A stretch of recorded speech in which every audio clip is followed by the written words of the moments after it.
नमस्कार दोस्तों, welcome back to the channel. आइए देखते हैं आज की महत्वपूर्ण करंट अफेयर। कनाडा में भारत के अगले उच्चायुक्त होंगे संजय कुमार वर्मा। महत्वपूर्ण क्वेश्चन है, आ सकता है एग्जाम में।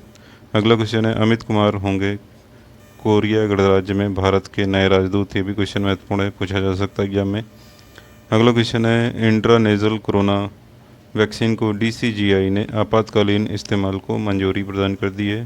तो महत्वपूर्ण क्वेश्चन है, और इस वैक्सीन को डेवलप किया है भारत बायोटेक ने बनाया है। और भारत की पहली नेजल वैक्सीन की अगर हम बात करें तो भारत की पहली नेजल वैक्सीन है BPV154। ये भारत की पहली नेजल वैक्सीन है। भारत के स्वास्थ्य मंत्री कौन है? मनसुख मंडाविया। अगला क्वेश्चन है, बांग्लादेश की प्रधानमंत्री शेख हसीना का भारत दौरा। और भारत और बांग्लादेश के बीच में कुल 7 समझौते पर हस्ताक्षर किए गए हैं, जो कि अलग अलग हैं। 5 ऊर्जा और कनेक्टिविटी परियोजनाओं का इसी बीच में उद्घाटन भी किया गया है,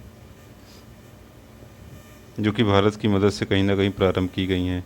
बांग्लादेश सबसे कम विकसित अर्थव्यवस्था वाला देश है, और अभी हाल ही में इसमें संयुक्त राष्ट्र यूएन ने कहा कि 2026 तक बांग्लादेश जो है सबसे कम विकसित देश से ऊपर उठेगा और वो विकासशील देश बन जाएगा। मतलब 2026 तक ये कहा जा रहा है कि बांग्लादेश विकासशील देश की श्रेणी में आ जाएगा। इंपॉर्टेंट क्वेश्चन है ये।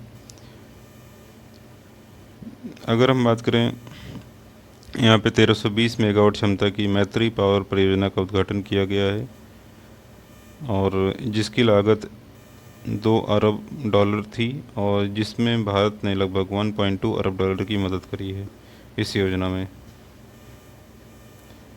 खुलना रेल ब्रिज, इसके बाद खुलना दर्शना रेल लिंक परियोजना, इसके बाद पार्वतीपुर कौनिया रेलवे लाइन का उद्घाटन किया गया है। और ये तीनों योजनाएं जो हैं भारत की मदद से तैयार की गई हैं। अगला क्वेश्चन, सड़क दुर्घटना में टाटा सन्स के पूर्व चेयरमैन साइरस मिस्त्री की मौत हो गई है। महत्वपूर्ण क्वेश्चन है ये, एग्जाम में पूछा जा सकता है। एशिया कप में सर्वाधिक छक्का लगाने का जो रिकॉर्ड है वो रोहित शर्मा के नाम दर्ज हो गया है। रोहित शर्मा ने कुल 29 छक्का अभी तक एशिया कप में लगाया है। कुछ महत्वपूर्ण झीलें यहाँ पे देख लेते हैं, जो कि स्टैटिक जीके में पूछी जाती हैं। जैसे जम्मू कश्मीर में कौन कौन सी झील हैं? डल झील, बुलर झील, वैरीनाग झील, शेषनाग झील, अनंतनाग झील। राजस्थान में कौन कौन सी झील है?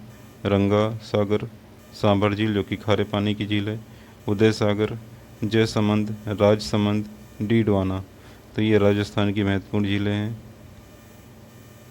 गुजरात की महत्वपूर्ण झीलें नल सरोवर और नारायण सरोवर। आसान है। पंजाब की झीलें कांजली झील, हरिके झील और रोपड़ झील। ये तीनों पंजाब की हैं। इसके बाद उत्तराखंड की अगर हम बात करें तो नैनीताल, सातताल, राक्षताल, देवताल, खुरपाताल, ये उत्तराखंड की महत्वपूर्ण झीलें हैं।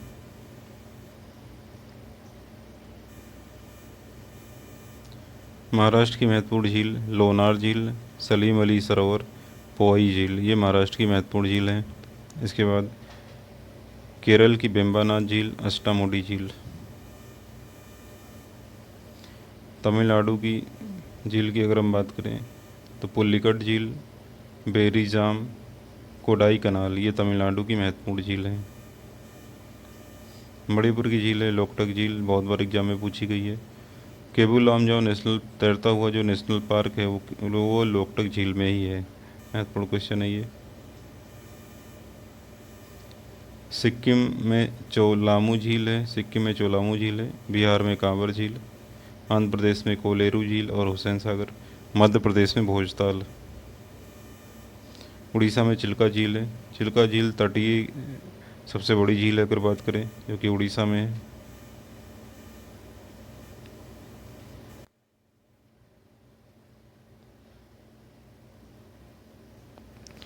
देश भर में 14,500 स्कूलों को अपग्रेड किया जाएगा। और इस किस योजना के तहत इनको अपग्रेड किया जाएगा? प्रधानमंत्री स्कूल फॉर राइजिंग इंडिया के तहत इनको अपग्रेड किया जाएगा। यहाँ पे नवीनतम तकनीकी, स्मार्ट कक्षा, खेल और आधुनिक सुविधाएं उपलब्ध होंगी। ब्रिटेन की नई प्रधानमंत्री का नाम है लिज ट्रस जो है इन्होंने ऋषि सुनक को बनाया है। और ऋषि सुनक जो कि भारतीय मूल के हैं, इन्होंने जो है चुनाव लड़ा था। लिज ट्रस जो है ब्रिटेन की तीसरी महिला प्रधानमंत्री होंगी और कुल 15वीं प्रधानमंत्री होंगी। ब्रिटेन की अगर बात करें तो कुल 15वीं प्रधानमंत्री और ऐसे तीसरी महिला प्रधानमंत्री बनेंगी। तो महत्वपूर्ण क्वेश्चन बनता है, दिल्ली के राजपथ का नया नाम होगा कर्तव्य पथ। दिल्ली के राजपथ का नया नाम क्या कर दिया गया है अभी? कर्तव्य पथ होगा। और यहाँ पे सेंट्रल विस्टा एक नई बिल्डिंग है जो कि नई संसद भवन है, बनकर तैयार हो गई है। सेंट्रल विस्टा नई संसद भवन। इसके बाद नेक्स्ट क्वेश्चन है, तमिलनाडु मर्केंटाइल बैंक के एमडी और सीईओ बनाए गए हैं कृष्णन शंकर सुब्रमण्यम। तो ये बनाए गए हैं तमिलनाडु मर्केंटाइल बैंक के नए एमडी और CEO. Brian Lara Sunrisers Hyderabad के नए कोच होंगे, इंपॉर्टेंट क्वेश्चन है। इसके बाद कल्याण चौबे भारतीय फुटबॉल के नए प्रमुख बनाए गए हैं। केंद्रीय सड़क परिवहन और राजमार्ग मंत्री नितिन गडकरी ने भारत के पहले प्रोटोटाइप ड्रोन का वर्चुअल अनावरण किया। क्या है प्रोटोटाइप ड्रोन, इसके बारे में जान लेते हैं। जब त्वरित मानव अंग प्रत्यारोपण होता है तो उस समय बहुत कम समय होता है किसी भी अंग का प्रत्यारोपण करना। तो उस अवस्था में अगर बाहर से कोई अंग मंगवाया जाता है तो उसे तुरंत लगाना होता। तो जैसे एयरपोर्ट से हॉस्पिटल तक लाने में समय कम लगे, इसके लिए इस ड्रोन को प्रारंभ किया जाएगा जो एयरपोर्ट से हॉस्पिटल तक जल्दी मानव अंग को पहुंचाने में मदद करेगा। तो ये महत्वपूर्ण क्वेश्चन बनता है। इसके बाद एनजीटी ने पश्चिम बंगाल सरकार पर 3500 करोड़ का जुर्माना लगाया। एनजीटी नेशनल ग्रीन ट्रिब्यूनल जिसे हम कहते हैं। 2022 में जेसीबी प्राइज साहित्य में जो कि दिया जाएगा, इसके लिए 10 उपन्यास इस पुरस्कार की दौड़ में है। और जेसीबी प्राइज जो है 2018 में प्रारंभ किया गया था। इसमें कुल 25 लाख रुपए की धनराशि दी जाती है। तो कौन कौन से उपन्यास हैं जो इसका दौड़ में शामिल हैं, और इस पुरस्कार की जो घोषणा है वो नवंबर में फिलहाल की जाएगी। तो यहाँ पे कौन कौन से उपन्यास हैं उनको एक बार देख लेते हैं। टूम्ब ऑफ सैंड, इसकी राइटर हैं गीतांजलि श्री, महत्वपूर्ण है। दूसरा है रोजिन, इसके राइटर हैं रहमान अब्बास। तीसरा है पैराडाइज ऑफ फूड, इसके राइटर हैं खालिद जावेद। तीसरा है सॉन्ग ऑफ द साइल, इसके राइटर हैं चुडेन काबीमो। इसके बाद वल्ली किताब है, इसके राइटर हैं शीला टोमी। ईमान किताब है, इसके राइटर हैं मनोरंजन व्यापारी। नेक्स्ट बुक है एस्केपिंग द लैंड, इसके राइटर हैं ममंग दाई।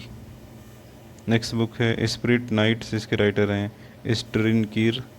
नेक्स्ट बुक है क्रिसमस स्प्रिंग, तो इसके राइटर हैं नवतेज सरना। और लास्ट में है the art book of baby names, तो इसके राइटर हैं अनीस सलीम। तो ये कुल 10 बुक हैं। इसमें से जो बुक प्रतियोगिता में फर्स्ट आएगी उसकी घोषणा जो है नवंबर 2022 में की जाएगी, या जिस बुक को सेलेक्ट किया जाएगा उसकी घोषणा जो है नवंबर 2022 में की जाएगी जेसीबी प्राइज़ 2022 के लिए। अगला क्वेश्चन है पी परशुरमन जो कि शिक्षक मानवतावादी थे और जिनकी मृत्यु हो गई है। तो ये पूछ सकता है क्वेश्चन की एस परशुरमन जिनका हाल ही में मृत्यु हो गई वो किस क्षेत्र से संबंधित हो? ये शिक्षक और मानवतावादी थे। अगला क्वेश्चन है लावण्यम 2022, ये जो फेस्टिवल है ये कहाँ पे आयोजित किया गया? तो इसका आयोजन केरल के कोच्चि में किया गया। महत्वपूर्ण क्वेश्चन है ये। इसके बाद नीति आयोग ने financial inclusion and skill development category में वायनाड को पहले नंबर पर, वायनाड है केरल का वायनाड, इसे 3 करोड़ रुपए दिया गया है। तो नीति आयोग ने इसको सिलेक्ट किया financial inclusion and skill development category में। फाइनेंशियल इंक्लूजन वित्तीय समावेशन जिसे कहते हैं, जिसमें गरीब से गरीब आदमी को वित्तीय वित्त की मुख्य धारा से जोड़ा जाता है, जैसे बैंक में खाता खोलना, फाइनेंशियल जानकारी देना। ठीक है, तो इसे फाइनेंशियल इंक्लूजन कहा जाता है, जिसमें जैसे प्रधानमंत्री जन धन योजना हो गया या फिर BSBD अकाउंट खोलना, ऐसे कुछ, और कम ब्याज पर लोन उपलब्ध कराना, कहीं ना कहीं ये फाइनेंशियल इंक्लूजन में आता है। तो इसके अंतर्गत वायनाड को चुना गया। वायनाड वही है जहाँ के सांसद हैं राहुल गांधी। तो इस क्लास में इतना ही, धन्यवाद।